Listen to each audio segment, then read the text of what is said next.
บ่เตียงซ่องค่อยน่ะคือปิดการสร้างรายได้ที่เรียบร้อยแล้ว ว่าอีหลีนี่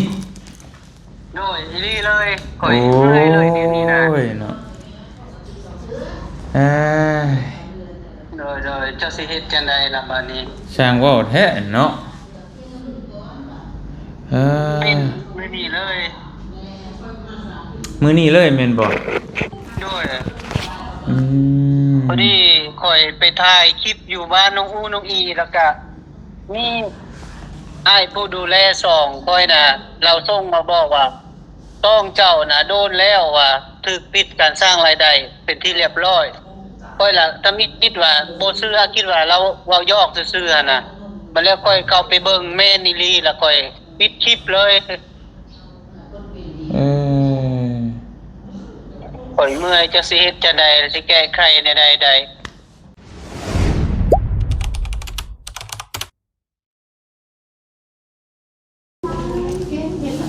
พี่น้องเนาะ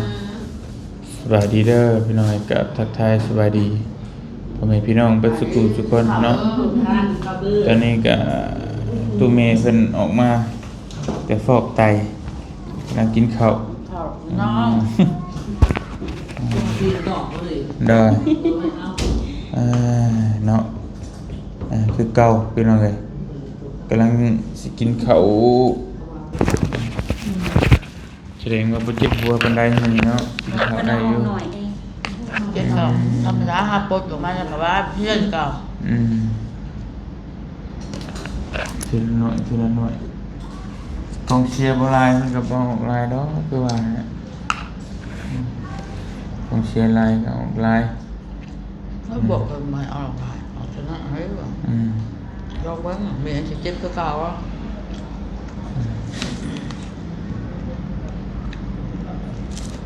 เป็นน้ำหมอกหลายเนาะ ออกแรง เอามาบินได้มันบุกเลย ได้เนี่ยเป็ดขีดยังอ่ะ และบืนมือฮื้อก็มาอีกเที่ยวไปเที่ยวมาแล้วเป็นยัง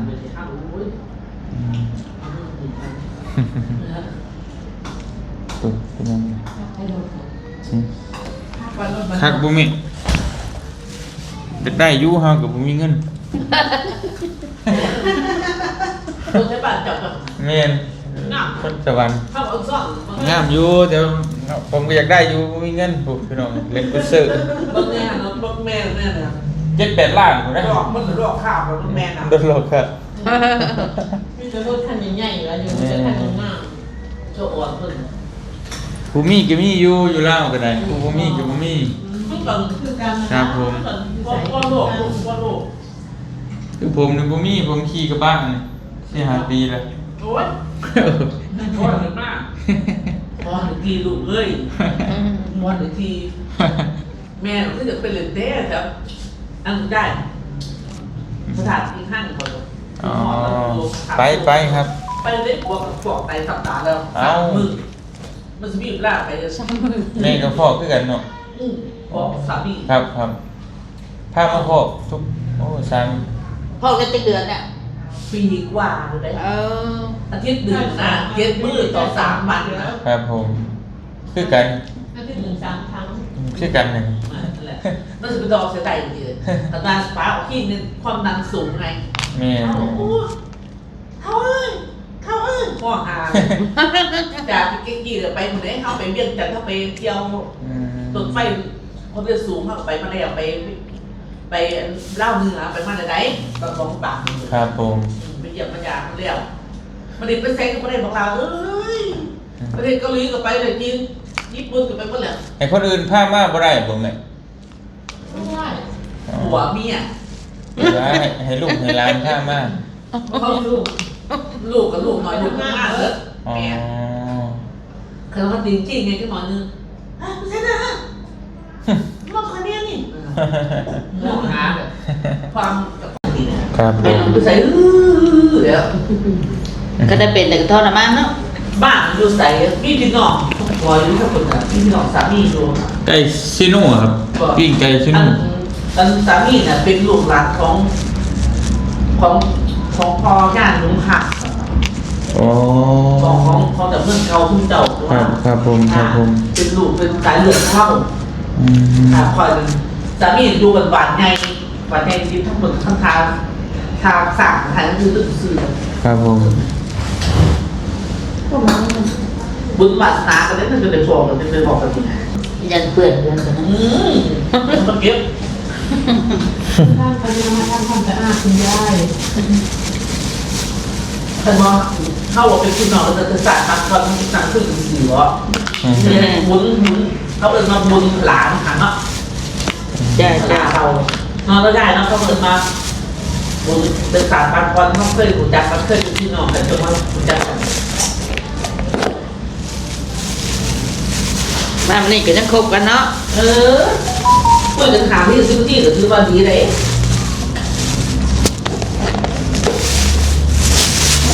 จะถิ่มอันข้างนอก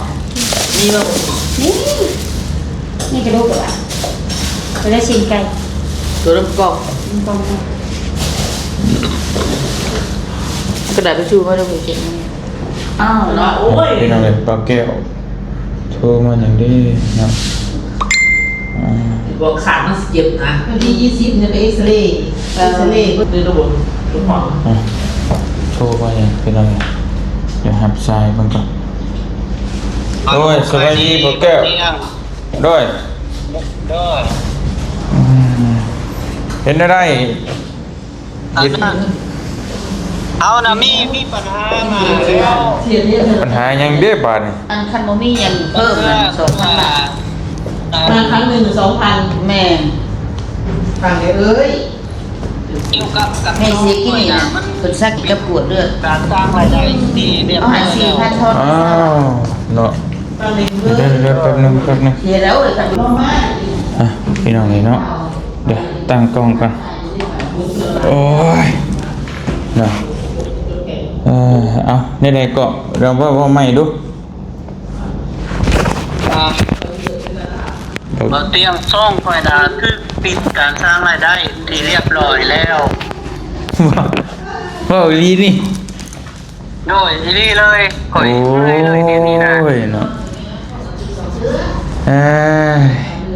โดยเจ้าสิเฮ็ดจังไดล่ะบัดนี้ ช่างว่าแท้เนาะ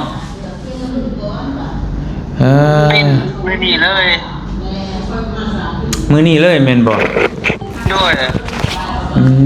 ม พอดีข่อยไปถ่ายคลิปอยู่บ้านน้องอูน้องอีแล้วก็มีอ้ายผู้ดูแลข่อยน่ะเราส่งมาบอกว่าต้องเจ้าน่ะโดนแล้วว่าถูกปิดการสร้างรายได้เป็นที่เรียบร้อยค่อยล่ะถ้ามีคิดว่าบ่เชื่อคิดว่าเราเว้ายอกซื่อๆหั่นน่ะบัดแล้วค่อยเข้าไปเบิ่งแม่นิลีแล้วค่อยปิดคลิปเลย เออ ข่อยเมื่อยจะสิเฮ็ดจังไดสิแก้ไขในใด ช่องตัวได้เงินเลยแม่นบ่ ๆแม่น2หลักเลย เอ้ยเนาะ2หลักเลย3บาทนี่ โดย โก้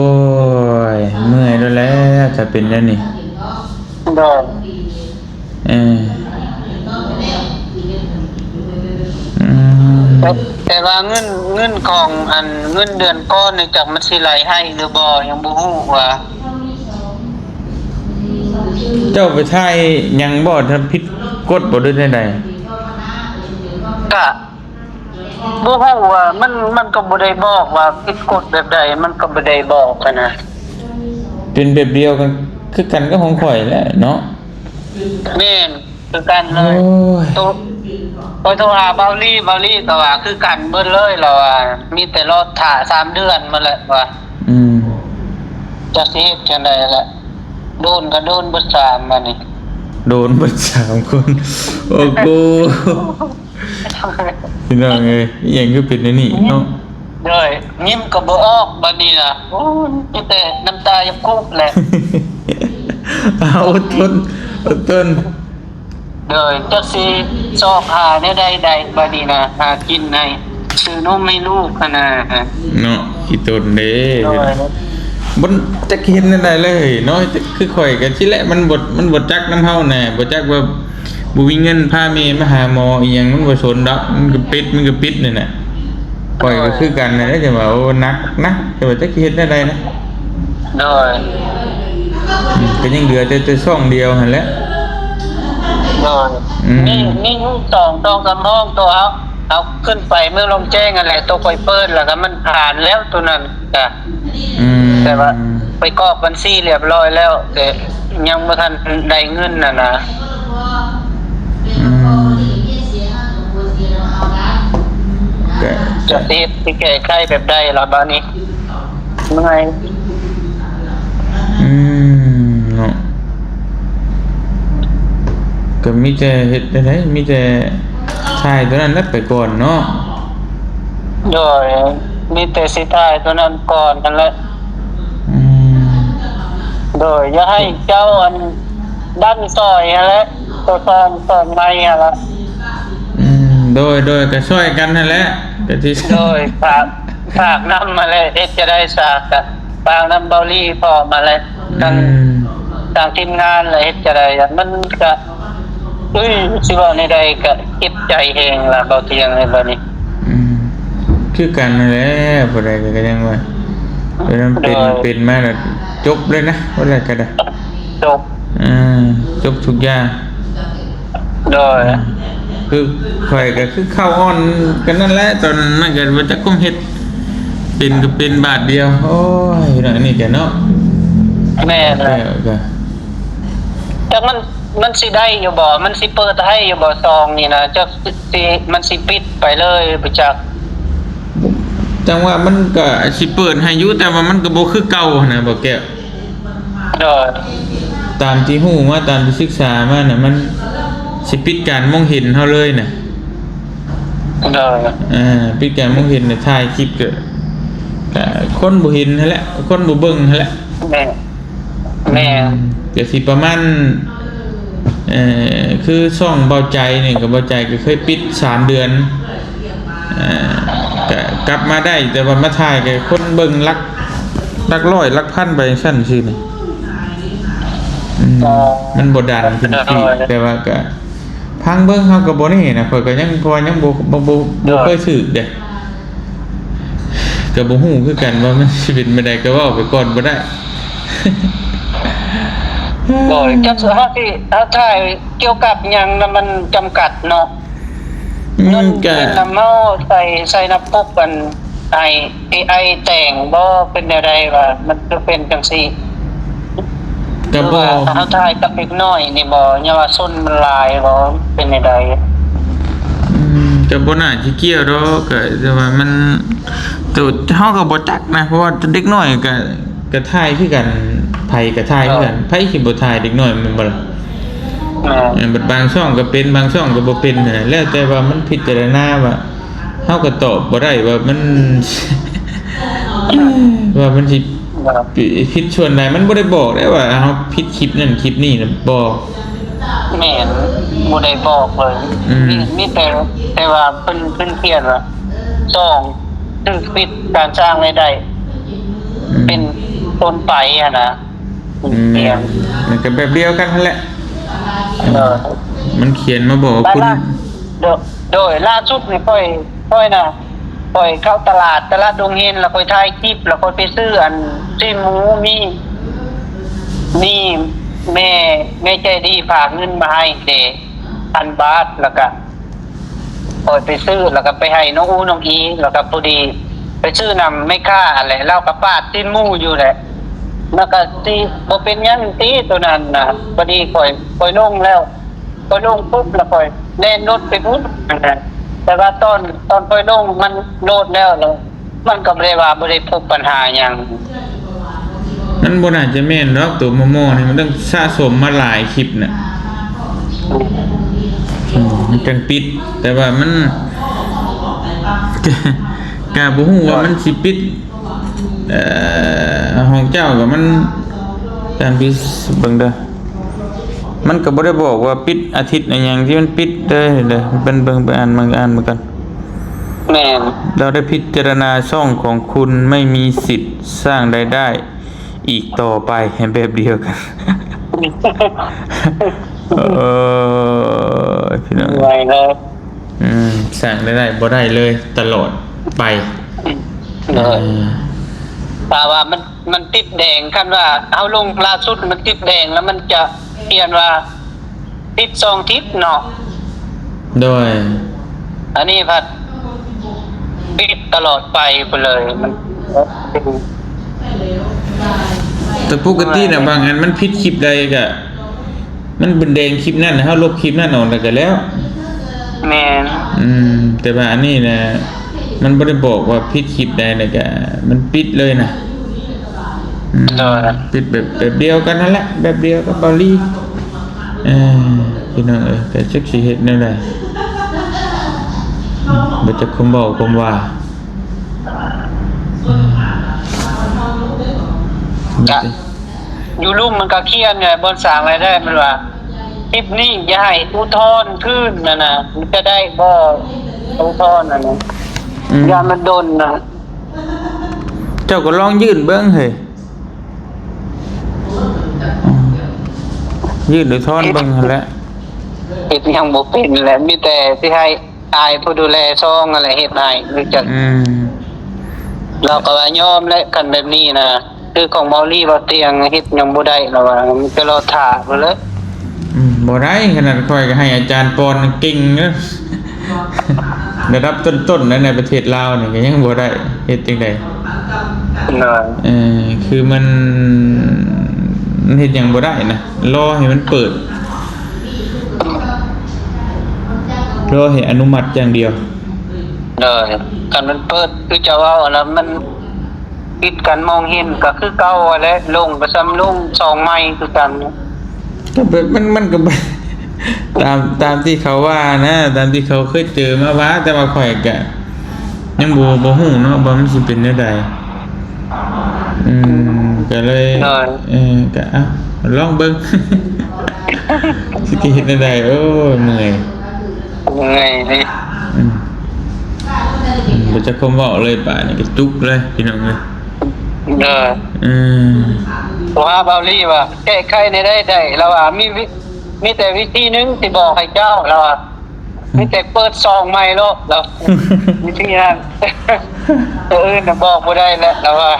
มีแต่สู้ๆกับที่สู้อยู่กับบ่คือกับซองเก่าอ่ะนะซองนี้พัดเอาเคยมีเงินแม่นอยู่บ่หลายก็มีน้อยพอได้เติมน้ำมันไปอ่ะนะ แม่มันก็พอได้แหละแต่ว่านี่มันบ่ได้แล้วแต่ว่า ตอนนี้ผัดโบได้มีอยู่2ไม้ก็มันโดนพวกระบบ3เดือนคือเก่าเพื่อมันสิได้ เดี๋ยวมีแต่ชาสมโฮมไปหันแล้วก็เฮ็ดอันนั้นช่วงนี้แล้วมันสิบ่มีเงินเกินน้ำมันนั่นแหละ โดยแม่นไปช่วงตัวเที่ยวไปแล้วบ่มีนี่นะ ใครอยู่เจ้ายังได้มีเงินนำเงินเดือนอยู่ นำเดือนก็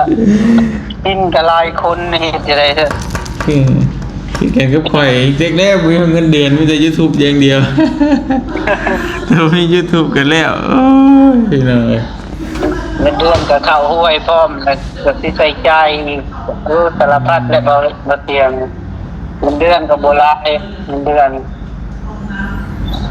มีแต่เนี่ยเป็นเนาะโอ้ยเมื่อยเด้พี่น้องเอ้ยจะสิเฮ็ดแนวใดบาดนี่จะสิไปอีท่าใด เป็นโดยไปกับไรเนี่ยตอนนี้แหละเจ้าปัดต้อยบานี่จะเป็นอะไรล่ะ3คนนึง จักสิมีไผอีกมีได้เพราะว่ามี เบาจิตบอก แม่นบ่จิตพร้อม นะ บ่จิตก็โทรมาหามื้อนั้นก็ลูกเมียให้อึกทึกอยู่ คนรถคนล่านั่นก็โอ้จะกินได้แล้ข่อยก็จักคงเว้าคงว่ามันเฮาเว้าบ่ได้เนาะจักเฮ็ดหยังได้นะ โดย มันเพิ่นว่าผิดก็ผิดนั่นแหละเฮาบ่มีสิทธิ์เว้าเลยน่ะ โดยมันไปแก้ไขคือว่าโทษอีหยังล่ะใครแน่เนาะไปแก้คดีให้ก่อนแน่นี่เจ้าปึ๊บแล้วก็โอเคอยู่อันนี้ผัดเราแก้บ่ได้อย่างเดียวนี่แหละ บ่คำคือคนเฮาคุยกันมันก็ยังไข่นะ แม่ คือคนเฮาคุยกันว่าเช็คเบิ่งให้ข่อยแหน่มันบ่ข่อยบ่ได้เฮ็ดผิดหยังจังซี่เพิ่นเช็คคืนเช็คหยังให้ก็ยังว่าสิได้ คอกันได้นะแต่ว่าอันนี้มัน AI เนาะคอมพิวเตอร์มันเว้าบ่ได้เขาว่าผิดก็คือผิดนั่นแหละก็คือบ่ได้เงินนั่นแหละจักสิเฮ็ด แต่ จังได๋ แต่ว่าเงินตัวเดือนผ่านมานี่ของเจ้าแล้วมันไหลให้อยู่บ่ลูกได้ จังว่าเลยมันทันได้ฮอดวันที่20ปลายเด้เฮาก็ต้องฟังมึงพุ่นแหล้ว ก็ยังสมอยสิมีซาบ่ดีนะว่าได้อยู่บ่ดี ได้บ่คันได้ก็แค่นี้โตต่อสู้กันได้ บ่ได้เตือนวันบ่ โดยแต่ว่าตัวเดือนนี้ได้แล้วคือสิแม่นแล้ว ไอ้แล้วเดือนนี้น่ะเดือนออกใหม่ โดยเดือนออกใหม่ตัว300นี่คือทิ่มละลาแล้วนี่ ก็บ่แน่นังเทื่อมันไล่ให้ก็มี มันไล่ก็ดี ความตกเด้อเด้พอคิดให้เฮาเด้อเด้ บ่ตัวเดือนนี้นะเดือนต่อไปนี่นะ ก็นั่นแหละก็พังเบิ่งกันยังยังมันจบเดือนนึง ของข่อยก็ยังบ่ฮู้นะเพราะว่าเดือนก่อนนั้นมันก็ยังบ่จบเดือนใช่มันเป็นก่อน วันที่20ปลายก็เป็นก็บ่เข้าใจว่ามันสิได้หรือบ่หรือว่าจังใด เฮ็ดได้อยู่เจ้าตอนนี้ไปใช้ไปทางใด ค่อยไปบ้านน้องอุ้นน้องอีแล้วค่อยสิลงดำนาแล้วก็บ่มีอารมณ์มานะย่าแหละว่า บ่มีเฮงนำหน้าบาดนี่ บ่มีฮอดแห้งดำนา อ้าวเนาะโอ้เฮ็ดได้สบาย อีตนเด้อ ตั้งใจก่อน นั่งให้อยู่คันเทน่าบ่ บ่ได้หายน้ำตาคุเลย สักครู่ตนได้พี่น้องเนาะโอ้ย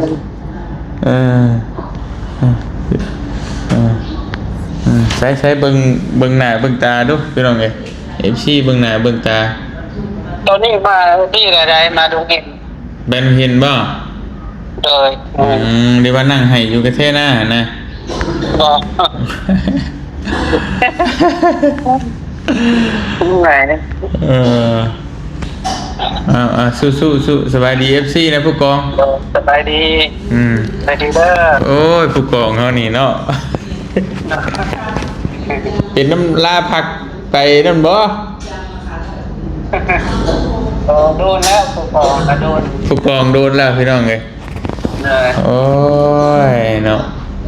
เมื่อยก็มองเลย หาก็ยิ้มได้เนาะ รีบได้โยกกัน ว่าหาก็ยิ้มได้วังหนึงนี้ว่ะ แม่ หาก็สิคล้ายๆแน่ว่ะมาเจออีกแล้วพี่น้องโอ้ยจักสิว่า หน้าหลายกินนี่กับกับลูกกับมาอุ้มกับตองอีกจักในใดวะ อุกกับลูกเป็นหยังก็ลูกเป็นหยังก็ เอาลูกบ่สบายเด้ จะลงมาหาก็ยังบ่ทันเศร้าบ่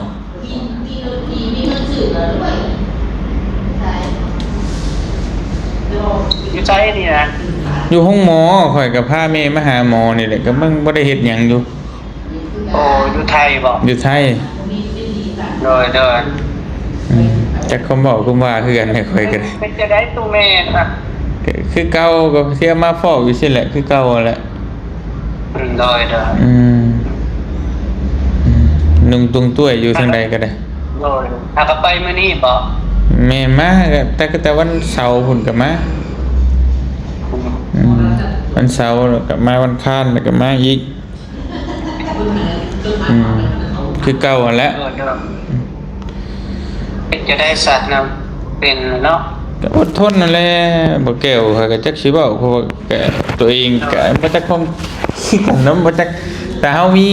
แนวดีๆก็สิแนะนำหมู่น่ะแต่บ่จักคงเฮ็ดเว้าค่อยก็ โดย ก็ว่าเฮามีทางออกก็สิแนะนำอยู่นั่นเจ้าของยังแก้บ่ได้สิเฮ็ดได้ไดพี่น้องเอ้ยมีแต่อดทนสู้ๆนั่นแหละเฮ็ดได้ไดตั้งช่องใหม่ไปไปกับไผดงเห็นไปอยู่นำบ่ อยู่อันเอื้อยเพิ่น ไปทำใจอยู่พุ่นบ่ แม่ ม่นแหละ พี่น้องเลยยังแต่ต้องนี่แหละต้องที่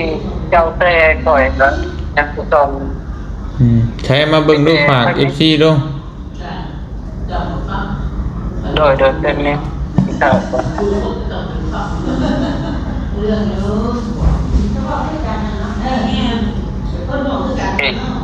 อืมเท่าไหร่เนี่ย เบาแก้วสะพานบุญ บ่าวแก้วสะพานบุญคนติดตามเท่าไหร่ 2,000 ปลายบ่ โดย บ่าวแก้วสะพานบุญอ้าวก็เอาช่องนั่นแหละไปก่อนเป็นหลักเนาะเฮ็ดจังได๋ โดย พี่น้องเอ้ยเมื่อยเลยแต่ละคน เมื่อยดีเลย บุติไผก็เจอไผก็เข้าอ่อนเบิดเป็นคือกันเบิด แม่นเพราะว่าเขาเพิ่งกับอันเด้กับซองตัวนี้เขาเคยได้โบราณก็ได้น้อยอะนะแต่ว่าพอได้เติมน้ำมันลดแล้วก็เติมนมในลูก ไปนั่นแต่มันเมื่อมันเป็นจังซี่แล้วก็เมื่อยเลยครับ สิบ่มีเงินซื้อน้ำมันอันเติมรถบ่มีเงินซื้อนมให้ลูกพุ่นแหล้วเหมือนเนาะ แม่นบ่มีแล้วอาศัยแต่เงินเดือนก็บ่พอแล้วบัด เฮ็ดได้ใส่พี่น้องเอ้ยเงินเดือนผู้กองกับสิบ่จุกบ่นมลูก ก็อันว่ามันก็จุกอยู่กัน เพราะว่าพ่อยก็เข้าห้วยแดนน่ะ2-3 ครั้ง โอ้จักอีหยังอีหยาเนาะ โดยเข้าห้วยโฮมไว้ว่าสิเฮ็ดเรือนให้อยู่ไปเมียอยู่และต่อไปอะนะเราคิดแบบนั้นแล้วก็เอาเงินดังกล่าวนี่ไปซื้อนมอะนะเวลานั้นแล้วก็มันเป็นแล้วก็จัดแม่น บ่จักคำเว้าแล้วบัดนี้เนาะ โดย พี่น้อ ถ้าง ว่าซองมันเป็นปี2 ปีละใครละบ่อันนี้ยังบ่ฮอดปีซ้ำเป็นอัน ก็ได้เงินนี่เนาะ โดยเราก็ได้เงินประมาณ3 เดือน โอ้ยพี่น้องเอ้ยจักคำเว้าคำว่า ครับกำลังว่ายิ้มใดพื้นใดอะนะบางทีบางเตียงก็นั่งเอายิ้มใดพื้นใดอะนะมีอะไรได้ฮับไปอะนะมันเพิ่มขึ้นนะเอายิ้มไป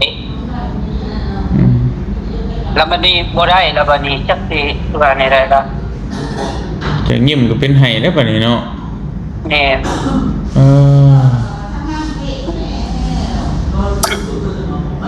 คิดได้ดีพี่น้องเอ้ยเนาะเมื่อยนำบ่เตียงก็ได้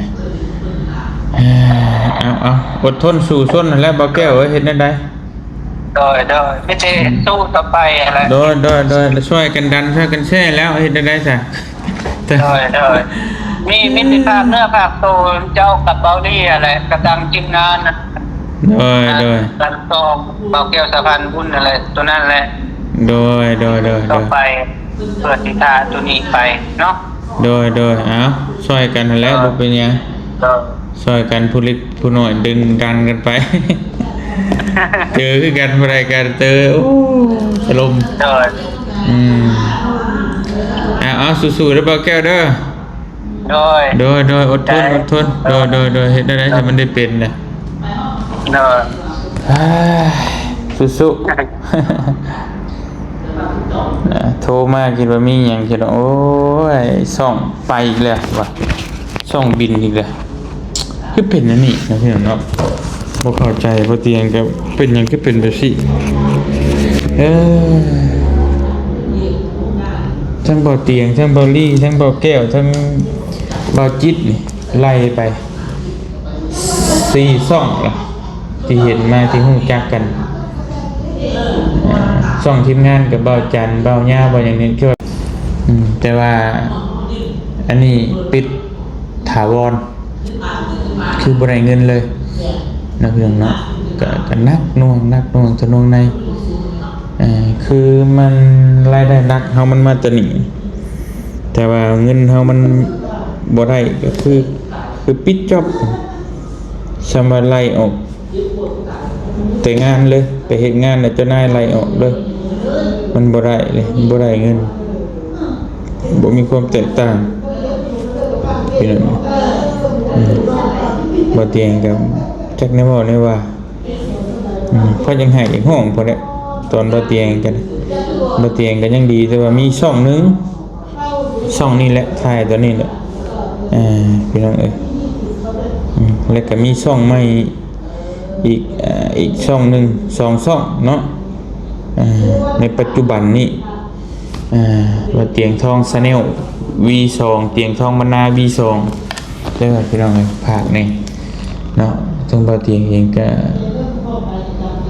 บ่จักคำเว้าคำว่ามันได้เป็นมีจะตั้งใหม่ให้พี่ให้น้องนั่นแหละติดตามต่อเฮาก็บ่จักคำเว้า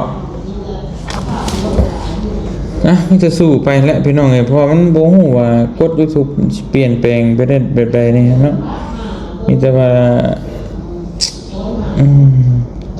ทำใจแหละพี่น้องเฮ็ดได้เท่าที่มันเป็นที่มันได้สำใดก็เอาสำนั้นแต่มันบ่มีนี่มีศีลบ่มีหยังก็ธรรมดาอยู่เด้อแต่ว่าเฮานี่มันที่แหละภาระแม่ก็ต้องไปหาหมอทุกอาทิตย์นึง 2-3 เทื่อค่าใช้จ่ายอาทิตย์นึงก็ประมาณ10,000 กว่าบาทแต่ถ้าบ่ดิ้นรนก็คือจักสิเฮ็ดได้พ่อแม่จักสิอยู่ได้เป็นไงคือมันต้องดิ้นรนอีหลีแล้วได้ในกรณีแบบนี้ก็บ่ออกแหละเจอใครก็ได้ไปเตียงกับพ่อแม่ไปหาหมอต่อกันพี่น้องเอ้ยสู้ๆเนาะเป็นกำลังใจให้เบิดทุกคนพี่น้องเอ้ย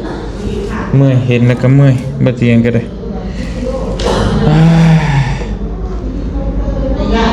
สู้ฝนก็สิมาเลยเนาะจักคมบอกเด้พี่น้องเอ้ยไปมันจับกันได้มันเห็นประมาณมันจับกันได้เลยได้เนี่ยขอไล่ของทีมงานต้องเลือกไปหากับคนเดียวกันกันไหนกลายเป็นพี่ดูอยู่บ้างนะครับ ผมเอาเมย์ต้องคิดเป็นเป็นดังกล้าจริง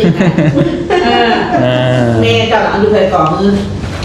59เมย์ตู้ได้เลย63 ปีอันนี้58ครับผมซูซีกันหมาย5 6 พันเข้าขอเลยนะขอเบอร์ขอบีขอจังจะเพิ่งทานนั่นเลยโอเค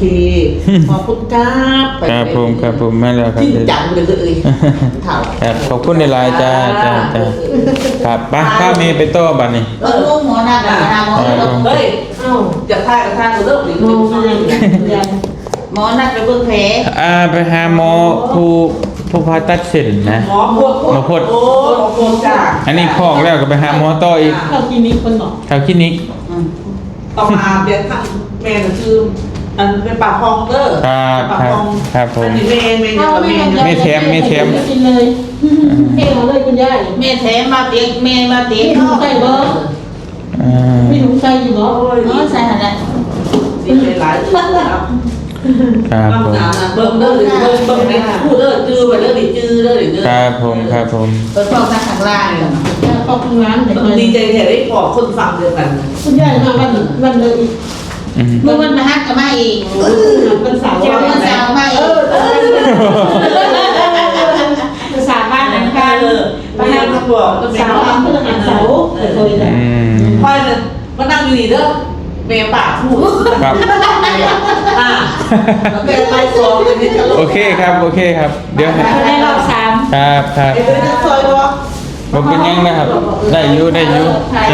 หมดไพ่เลยเด้อครับขอบคุณหลายครับแม่ครับตัวมันคือเอาหาของก้อนไหนคนก็มาแล้ว